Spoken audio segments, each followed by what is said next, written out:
itu hanya formalitas. 100% mereka diterima.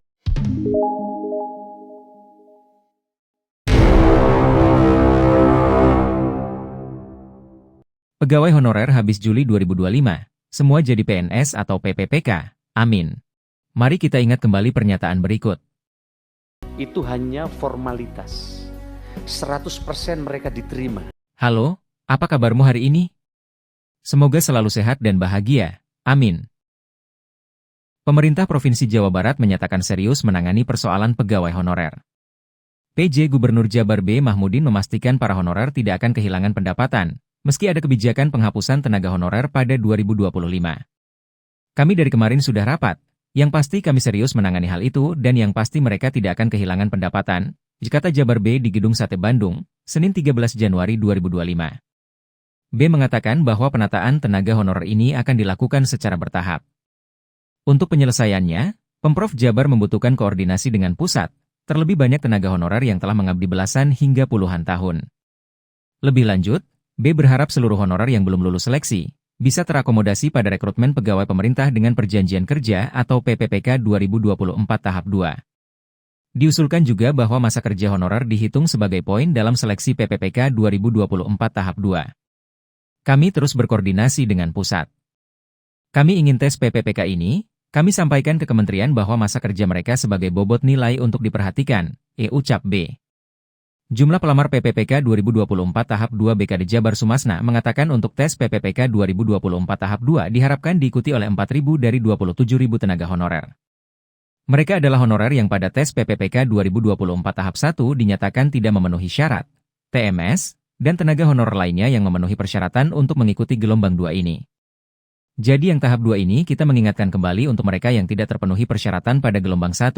Misalnya gelombang 1 itu tidak ada formasi yang memungkinkan SD, SMP daftar.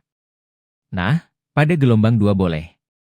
Misalnya, kan ada penjaga pintu air di lapangan, terus penjaga sekolah, yang mungkin pendidikan SMP atau SD.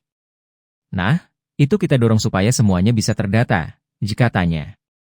Untuk penataan non-ASN, ujar dia, sesuai arahan pemerintah pusat, harus diselesaikan dengan proses pendaftaran PPPK 2024 tahap 2 yang harus diikuti para honorer, lengkap sampai nanti pada April ada tahapan seleksi kompetensi dasar, SKD.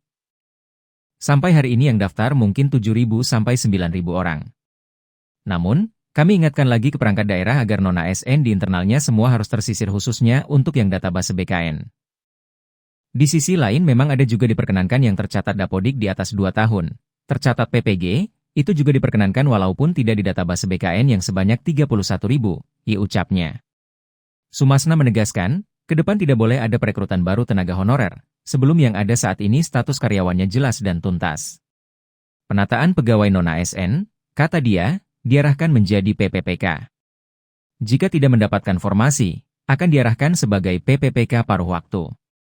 Kalau mereka tidak lulus PPPK, registrasinya tetap tercatat, sehingga nanti berpeluang sebagai tenaga paruh waktu. Dan paruh waktu ini nanti akan punya NIP. Jadi teregistrasi sebagai ASN. Tetapi posisinya paruh waktu. Harapannya semua memenuhi persyaratan. Kalau tidak, sudah ada arahan tidak diperkenankan ada pemberhentian tanpa alasan atau tidak sesuai regulasi, maka semuanya diharapkan siap untuk menjadi tenaga paruh waktu, jika dia. Untuk berbagai proses pemutihan tenaga honorer, kata Sumasna, pihaknya mengikuti arahan pusat yang menargetkan pada Juli 2025 status honorer semua selesai, baik melalui CPNS, PPPK, maupun paruh waktu. Juli 2025 terakhir, harus selesai. Apakah CPNS, PPPK, yang belum lulus teregistrasi menjadi tenaga paruh waktu? Itu tur dia. Dikutip dari jpnn.com. Bagaimana menurut Anda? Terkait kebijakan-kebijakan pemerintah dalam menangani problem pengangkatan P3K ini? Memuaskan? Atau masih kurang?